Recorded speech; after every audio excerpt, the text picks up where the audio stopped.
I have entered Ashoka University, one of the leading universities in India for liberal arts. And I plan on pursuing majors in psychology and minors in economics. The first question that arises is, what is liberal arts? Liberal arts is a system of education, but what it is more popularly known for is, it is a misconception. Does anybody here know what liberal arts is about, so that I can understand whether or not this misconception is engraved in this batch? I assume that you do not have to have a particular stream of subjects. Like you can carry a science subject with a humanities subject. That is what I assume to be liberal arts. Liberal arts allows you to make a choice. You can take a combination of subjects. And this is not that it is a burden on your shoulder कि अभी तक एक subject पढ़ना था. Now college में again you'll have to choose 2 subjects. There are 2 reasons why liberal arts is important. Firstly, it gives you freedom. Now for example, some of you might want to take physics with music, or you might want to take chemistry with computers. You might want to take, as I am choosing, psychology with economics. Now these are not just random combinations, they actually make sense. When you study physics and when you study music, you realize that there is a very integrated foundation of the 2 subjects. Now what I am planning for, that is psychology and economics. So psychology, how many of you study psychology? If you can raise your hands. A lot of you. So there is an integrated ground of psychology which deals with economics. So I, for example, I do not only want to study what economics is about or what the statistics are. How many of you study economics? So I not only want to understand what is the market statistics, I also want to understand why are those market statistics. It is not that you just pick up 2 random subjects and you just make a combination. You need to have a logic behind it. So liberal arts will give you the freedom to make that choice. The second reason is, in today's world, it is not what the education pattern was like 20 years ago. Today when you go to get a job, you do not require only one particular subject, one particular skill. When they interview for your job, they will expect you to have basics of every kind of subject. Today, you cannot survive without statistics. You cannot survive without knowing the basics of computer. किसी भी job में जाओगे, whether you go for psychology, whether you go for political science, you need to have a basic understanding of all subjects. This is what liberal arts is going to give you. It is basically the future of education. This summarizes what liberal arts is about.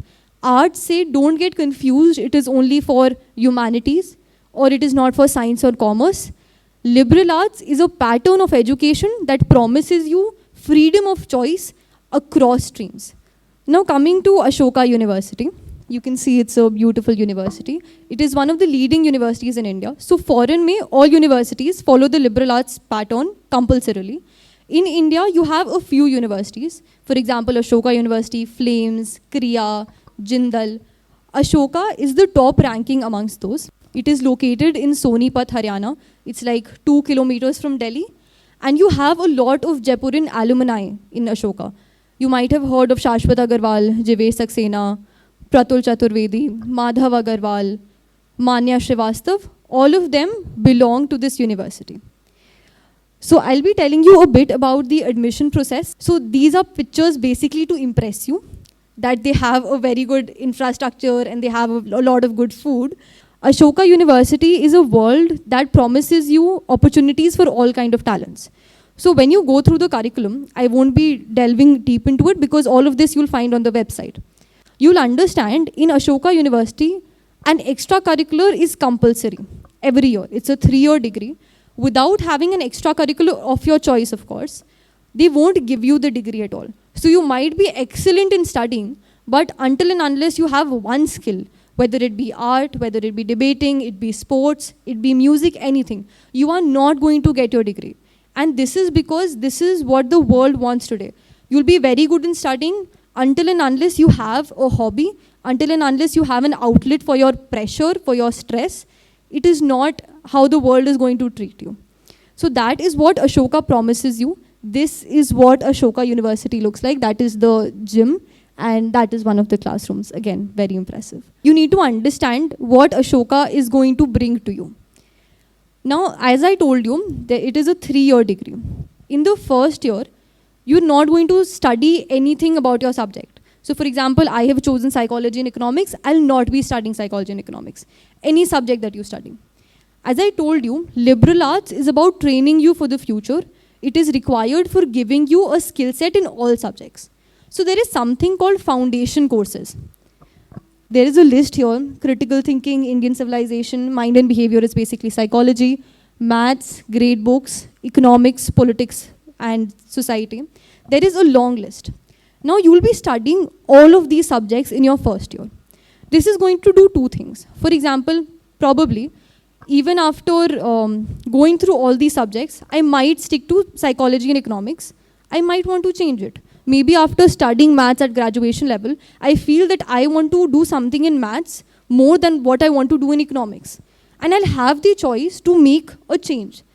Today's world is not about restricting you that once you've given a commitment, you need to stick to it.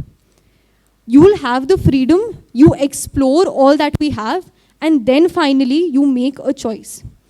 So that is what foundation courses are about. It will give you a skill set so that even after your 3-year graduation, you will have knowledge about basic statistics, about basic computers, about basic politics in the world. That is foundation courses. Now there is something called a major and a minor. I started off by saying I want to do a majors in psychology and minors in economics. Now, when I say you can get a combination of subjects, obviously you don't treat them at par. Like for example, I might like psychology a little more than I like economics. So I'll be doing a majors in one particular subject for which I get a degree, and then I'll be choosing a minor in which I may or may not get a degree. So I choose to do a psychology majors. After 2 years, I feel that I don't want to do economics anymore, and I can drop the subject easily. I still pursue my graduation in psychology. Do you understand the kind of freedom you're getting? It's not that once you've chosen to do biology, you want to become a doctor, you have to pursue biology even after 3 years, even if you're not liking the subject.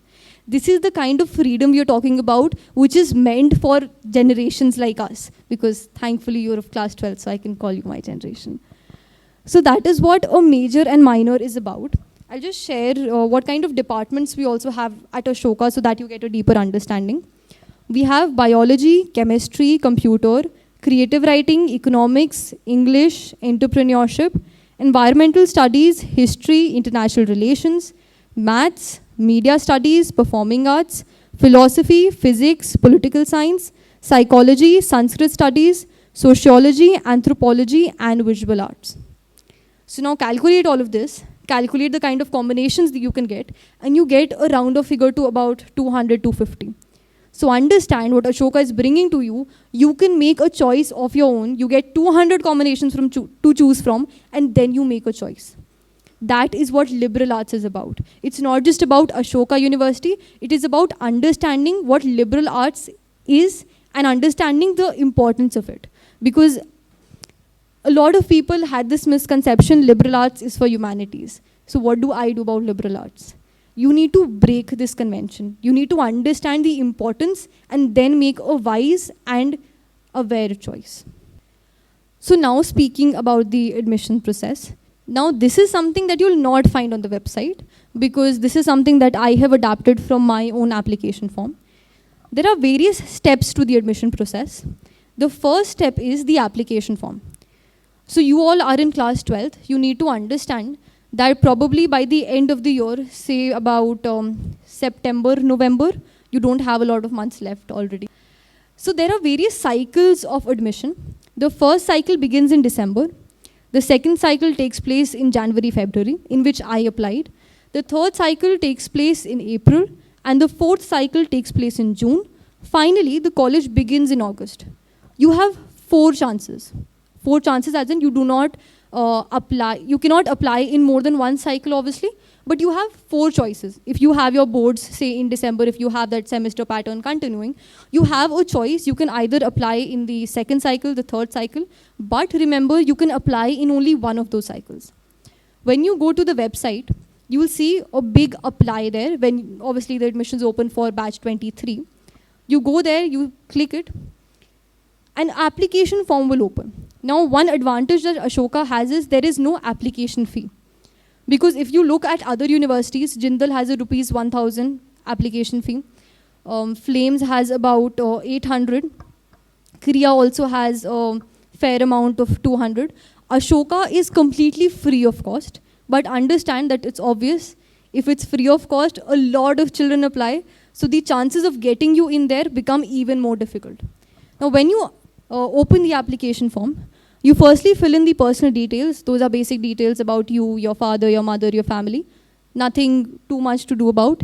And then you need to fill in details about the standardized test. How many of you know about something called SAT and ACT? Few. Now, SAT and ACT are international standard exams. If you apply to a foreign university, it is compulsory that you give either of them. For Indian universities, it is not that important. Now, if you make a choice to appear for either of these exams, Ashoka will ask you for that. And it is kind of a cherry on the cake if you have appeared for that and provided you get a good score. But understand, SAT or ACT is not compulsory for Ashoka. This is a very wide misconception that to get into Ashoka, you need to give either of these exams. It is not so. Because Ashoka has its own entrance exam called the AAT, Ashoka Aptitude Test. I'll be coming to the details shortly. But again, you need to understand, if you've given the scores for this, it's well and good. If not, you do not need to prepare for it separately. This is a USA standard exam, SAT and ACT. Then comes the non-academic scores and engagement. Sometimes you may think, why is the school pushing you so much to, participate in extracurriculars? What are they going to give you at the end of the day? Probably you will master 1 or 2 skills and they'll give you certificates. It is not so. When you step out of school, you realize the importance of these extracurricular activities. In any application form that you see, it's not just about Ashoka. In any application form that you see, they're going to ask you about your extracurriculars. So there'll be 5 fields. You need to list 5 skills. For example, one of my skills I listed was Model United Nations. So I need to tell my journey. It has been a 5-year journey. How many awards have I won? How has my experience been? It is an essay write-up that I need to give in short. Now, it can be any skill. For someone, it can be music. For someone, it can be dance. For someone, it can be debating. But 5 skills, you need to be a master at them to be able to compete in Ashoka. One thing I missed, in Ashoka, you have students from 27 countries in this world on an average. So understand the level of competition here. Until and unless you are so good at any particular skill, how are you able to compare yourself with them? And I'm telling you this because you still have time. You have your entire 12th left. Studies is going to be a very crucial part of class 12, but please do not leave behind extracurriculars for that, because those are going to count in these application forms. After filling in the extracurricular details, then come the academic scores. So we fill in the details of class 10th, class 12th. So I, for example, my ISC semester 2 is still pending. So I got something called the predicted scores from school. And they are what you will be applying for here. Predicted scores is not something randomly that we gave a 40 in some subject and 100 in the other subject. It depends on how consistent you've been throughout your school years, and then the school gives you a predicted score. And this is something very important that is going to count if you do not have your class 12 marks. How many of you had a very good class 11 final examination result?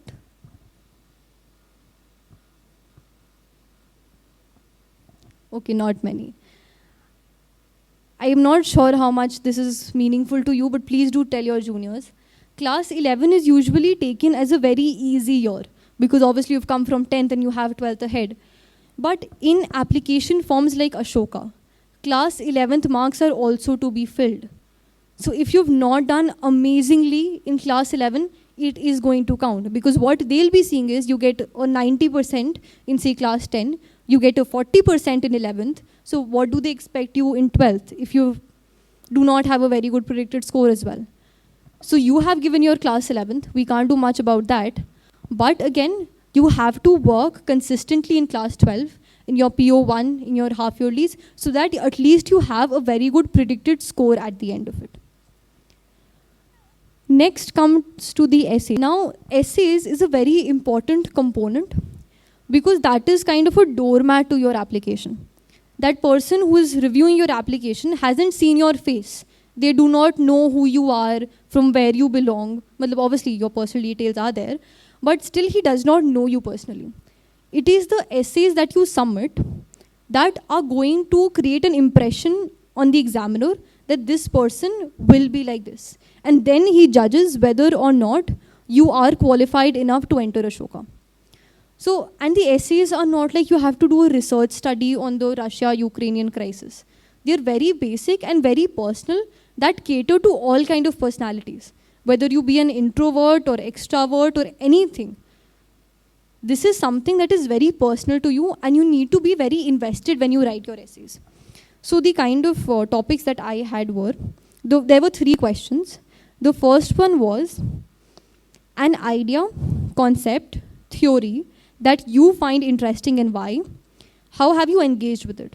So I, for example, wrote about feminism because feminism is a theory come movement that I strongly feel about.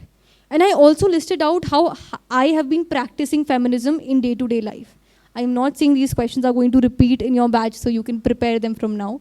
But yes, you need to understand that you need to work upon your grammar skills and your writing skills. College is not going to be that easy. You will not have your English teachers correcting you then and now for your tenses. So please start working upon those so that when you finally write these essays for your application form, they're next to perfect. The second question I had was one personal important experience, and I wrote about Jayman, what Jayman has given me. And finally, the third question was your favorite word from any language and why is it special to you? So I chose the word guru from Hindi, and then I listed out what the gurus in my life have taught me. So it can be anything. It can be a word in Spanish, it can be in German, but you need to be able to write about it, to tell the examiner why you feel about it so strongly.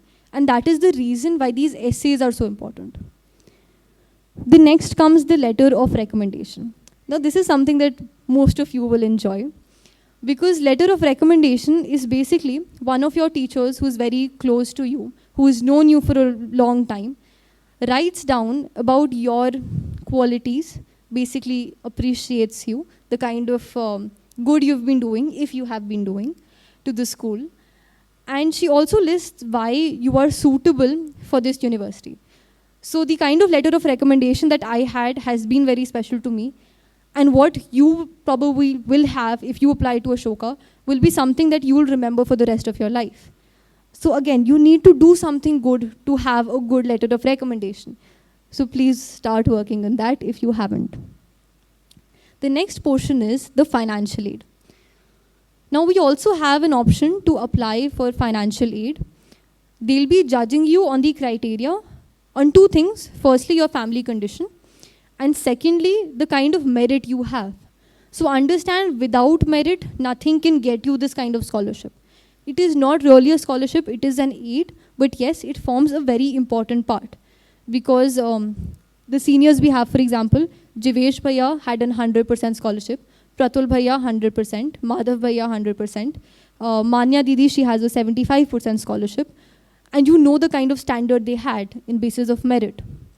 So again, to get yourself a scholarship like this, you need to reach their kind of level.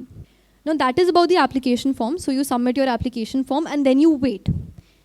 Application form is not something that easy, because if you do not get through step 1, you never reach step 2. So you need to waste days in preparing that one application form. It took me about 10-12 days to get that one application form for Ashoka ready. If you do qualify after submitting that application, the step 2 comes in, which is the Ashoka Aptitude test, the entrance exam. So you all are preparing for some or the other kind of entrance. Now understand, Ashoka Aptitude test will have skills that you're already preparing for. So for example, whether it be problem solving skills, that is numerical, quantitative aptitude, then you have your critical thinking skills, which is basically logical reasoning. Then you have your verbal aptitude, and finally you have your analytical reasoning. You remember when we were kids, I think till class 7th or 8th, we used to have that GK paper, and we used to have that logical reasoning component. That is basically what is going to come here. Ashoka Aptitude test does not have any particular kind of coachings, So you will not be able to find guidance there. But yes, any kind of books for other kind of exams, for example, I used one of the books for CLAT. That is going to help you prepare for this exam. I am not sure of the figure, but understand if it is across 27 countries, how many children appear for this exam. So it is not something to be taken very lightly, and now is the time to prepare. You do not expect yourself to be preparing when you have your semester 1 exams or your half yearlies round the corner. Please start preparing, because this does not have a fixed syllabus. This is vast. If you prepare every day, that is how you're going to get a good score in the end of it. So that is about Ashoka Aptitude test. The second part is on-the-spot essay. So you've given your test. I had an online test. Usually there's an offline one also. And then you have the on-the-spot essay. 30 seconds is all you get. They'll give you 2 to 3 topics. You need to choose one of them in 30 seconds, so you don't get to process which kind of topic is going to suit me better, or on which I'll be able to write better. 30 seconds is all you have. You choose one, you get 30 minutes, and you can write as much as you want to. One of the topics that I had was genetic mutation, and the second one was pollution. Something, I mean, not pollution as basic, but the gist of it was pollution. So I didn't want to write on pollution, so I went ahead with genetic mutation. And in class 10th, you all might remember the topic genetics, DNA, genome, we all studied that. So that is what helped me in the end. It was not that I was prepared with anything, but you understand all that you study in your school years, somewhere or the other, is actually going to add up to all this. 30 minutes, write as much as you can, and finally, they'll process your application and let you know whether or not you've qualified to step 3. Finally, step 3, mostly the kind of segregation that happens, or in a little sad words, people get rejected, is basically at step 2, because most of them don't qualify. Finally, we reach to step 3, which is the interview process. There's nothing to get scared about an interview, but yes, it is important. In an interview, they're not going to ask you about current affairs or what is happening in some part of India or something. They're going to assess you. Ashoka's interview is not similar to other universities' interview, where they just wrap up in 10-15 minutes. It's a proper 45 minutes to 1 hour interview. They question you, you answer, they again question you, and then you again answer. I don't remember a lot of my questions, but yes, some basic ones were, what idea do you strongly feel about? What is it that brings you to Ashoka? Why are you passionate about liberal arts? Very basic questions. But your answer will frame their next question. So once I started off about feminism, we went into all kind of discussions. And I, fortunately, also had a sociology professor sitting there. So she knew a lot more than me. So be careful about what you say. But again, we had a long, good discussion about feminism, the forms of feminism. And then we moved on to the other parts of the interview. Understand, seniors can be very helpful in this. Because I, for my interview, prepared with mock interviews. I spoke to Shashwat Agarwal Bhaiya, I spoke to Jivesh Saxena Bhaiya, and they have cleared this interview. So they knew the kind of pressure you'll be having in that interview, and they prepared me with those questions. Because obviously, they'll ask everybody, why do you want to get into Ashoka? And everybody will say, it's a very good university, it's the top 1 university, and then they'll ask you, tell us something new. So you need to be pre-prepared with a few questions. You need to have out-of-the-box answers so that they get to know you are the perfect one for Ashoka University. So that is basically about the interview process. It is not that difficult. I had the admissions director, Marcia Prince, and one of the professors, the sociology professor. Usually it's a 2 to 3 board member. An interview is going to matter a lot, because right after the interview, they know whether or not you're coming to their university. You will not know. You'll get a mail probably after 15-20 days when they've reviewed all other candidates. But yes, you need to give your best at the interview. Finally, you get a mail after like 15-20 days. There are options. Either you get a confirmed offer, yes, you're coming into the university. You get waitlisted. Okay, wait, we'll tell you later. You can get rejected, or you can get a conditional offer. Conditional offer basically means if you get above 96%, then you're coming to our university. otherwise we are sorry. So it's not that once you've done all of this, you're completely relaxed. Okay, now, jaise bhi boards ho, it does not matter. It is going to matter. Because if you get a conditional offer, all of it now depends solely upon your ISC result. Finally, if you do get a confirmed offer, congratulations, you've entered Ashoka University. Choosing a major and minor, I had a question that how do you choose your major and minor? Because like it is as important as choosing a college. So one factor is the interest in the field. I like maths, I like English or something. But like what are the other factors we can take into consideration or can help us decide the major and minor? So now understand, when you're choosing your major and minor, I just listed out the various departments that you have in Ashoka or in any other college in general. First again is interest. Second is the logic behind that combination. You cannot just randomly pick up any subject. For example, you pick up dance and economics. I do not really think of any possible logical reason behind that. Obviously there might be reasons. But you need to understand, when you're making a combination, you need to check a lot of parameters, whether or not it is sensible, in the sense, where do you look at yourself after this? For example, if you're pursuing psychology with economics, maybe in your post-graduation, you're looking at behavioral economics as an option. Or whether are you looking at yourself for a job? You can go to any firm as a business analyst. You can be there as an HR manager. So these are the fields that are going to open. Now, another very good factor at Ashoka is the placements are amazing. And you also have a team sitting there to guide you about your combinations. As I said, 1 year there, you're only there to explore.